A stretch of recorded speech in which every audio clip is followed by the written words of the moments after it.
Hi, I am Alokto from AGMS and Company Chartered Accountants. We are doing all these small explainer videos to explain or clarify certain points on which we may have different views. So we are trying to explain those small points, and in this discussion, our partner CA Mohit Golcha, who is an expert on GST, will offer his views, his interpretations, and his guidance when we will discuss this. Today's discussion is on input tax credit of capital goods. Now, just to set the context, let me first suggest what is capital goods in GST. In section 2, subsection 19, capital goods has been defined.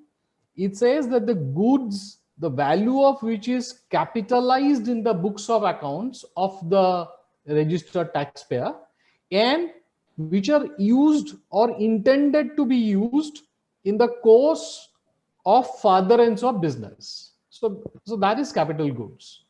Now, when any business entity buys a capital goods, for example, plant machinery, something like that, then it can be used either for a supply to be made in India, which we say domestic supply, or it can be exported out of country, the supply. In the GST language, it's called zero rated supply. So my first question to Mohit is that in these two scenarios, domestic supply and export or zero rated supply,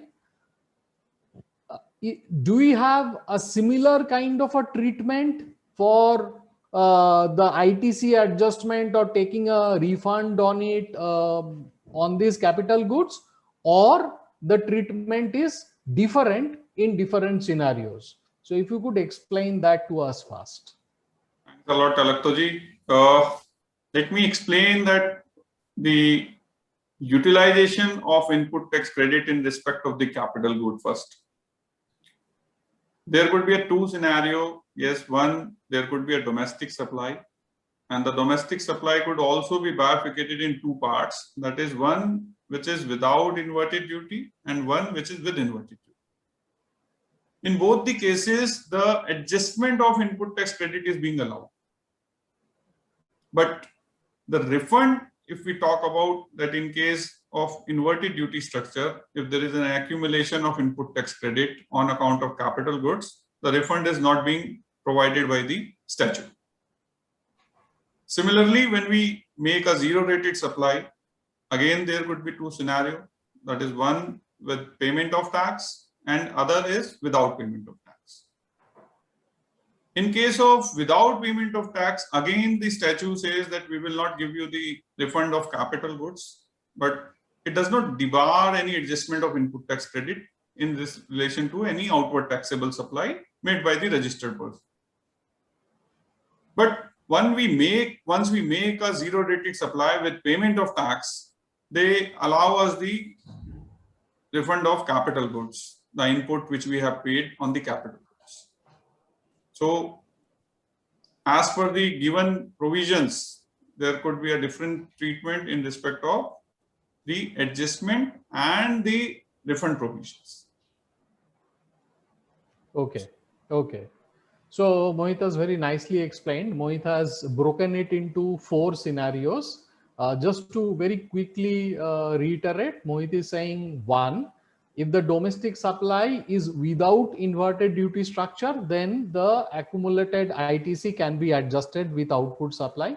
If it's for inverted duty structure in the domestic supply and if there is accumulated ITC, then on the capital goods part, no refund will be allowed for that. So that means a blockage, a kind of a cost that will happen to the supplier or the business entity in India. And the other two scenarios in the export segment, Mohit is saying if the export is done with payment, then the adjustment of GST on capital goods can be done. However, if it is if the export is done on letter of undertaking, which you say LUT, if it is done on the basis of LUT, then Mohit is saying that the refund on the GST part of capital goods will not be allowed. This is how Mohit very nicely explained the situation. So that leads to the second question, that if we read the corresponding provisions of the Act, and I'll request Mohit to further elaborate on that. One is this section 54 subsection 3 of CGST Act. The another is section 16 subsection 3 of IGST Act. Read with this rule 89 sub-rule 3 and 4, I'm sorry, sub-rule 4 and 5. Do you think, Mohit, when you read, do you think that here the rules are trying to override the substantive provision of the Act? Was the intent of the Act was a little different?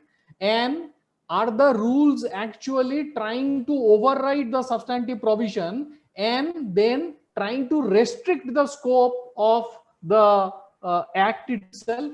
What is your interpretation on that? So in order to understand and analyze, let us start with section 54(3), which allows us the refunds. Now, if we see the wording and try to figure it out in 3 points, that is, the most important is who can claim the refund of unutilized input tax credit.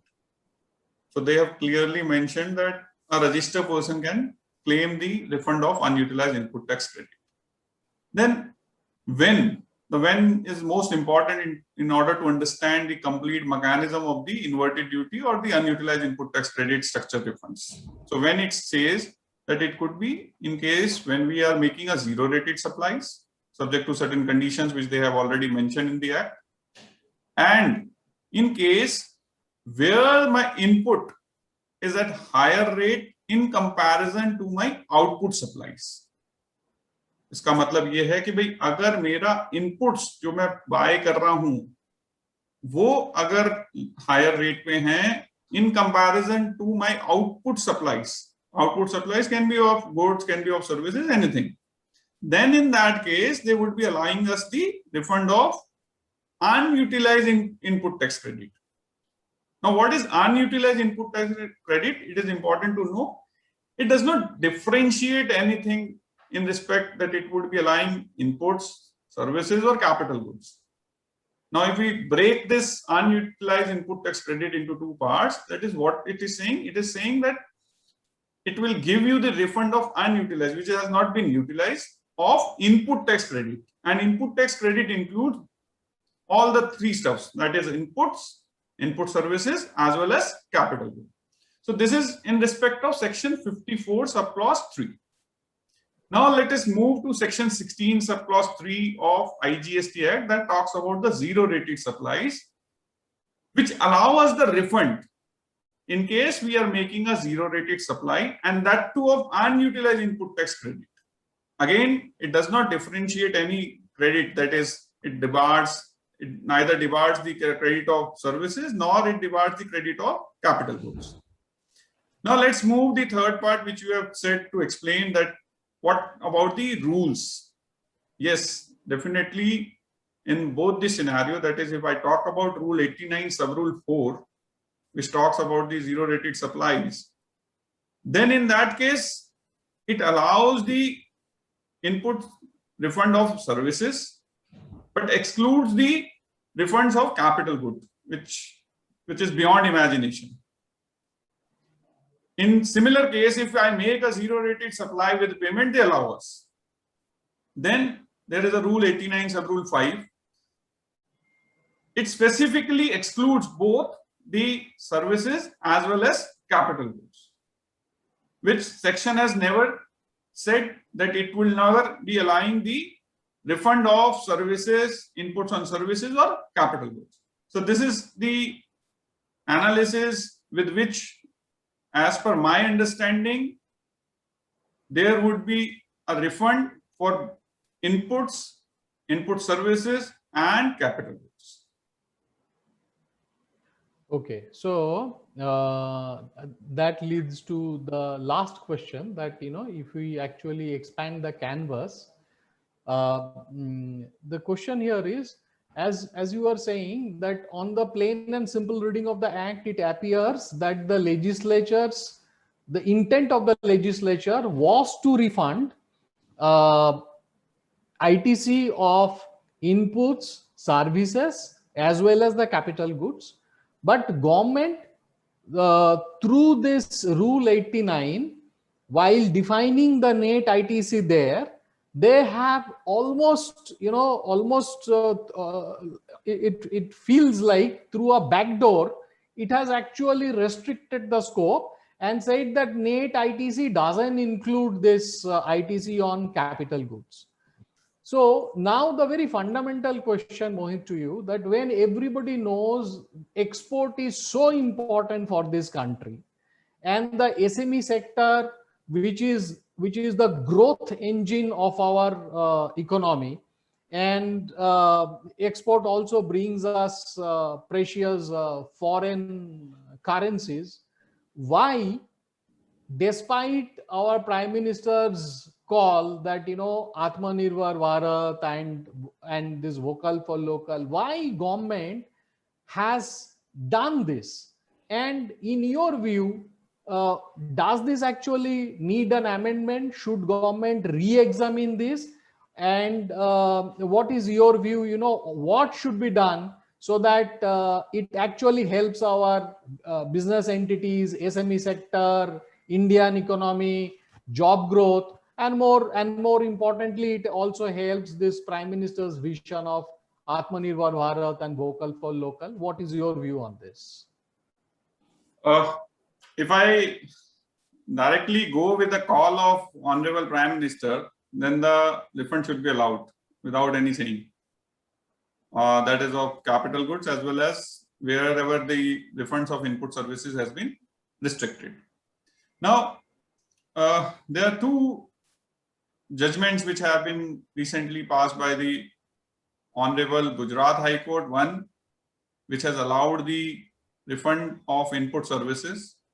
But again, the Honorable Madras High Court has denied that they will be restricting the refund of input services. But in both the judgment, the inputs of capital goods has not been discussed. So, and these both judgments are pending before Honorable Supreme Court. So let's see that how it goes. But if my personal view is to be taken, then the refund should be allowed in all the three scenarios, that is inputs, input services, as well as capital good, so as to really say that we are Atmanirbhar and there would be a vocal for local, as well as it will substantiate and support the Make in India concept. Since by not allowing or by restricting the refunds on all these stuffs, it increases the cost and our competitiveness in the international market somewhere gets impacted. Thank you, Mohit. Thank you very much for this. I absolutely agree with you that for the export engine, government should try that it doesn't lose the competitiveness, and government should never try to export tax outside. If they have competitiveness, they will do well. And if the exporters start doing well, then the economy will do well, it will grow jobs, and that will really, take a step forward towards Atmanirbhar Bharat and vocal for local. So we appreciate your suggestion, Mohit, and this is an excellent interpretation. Thank you very much. And we will again come back with some other interesting topic which could be discussed and debated, because we believe through the discussion and debates, it actually brings a lot of clarity to the issues. Thank you. Thank you all.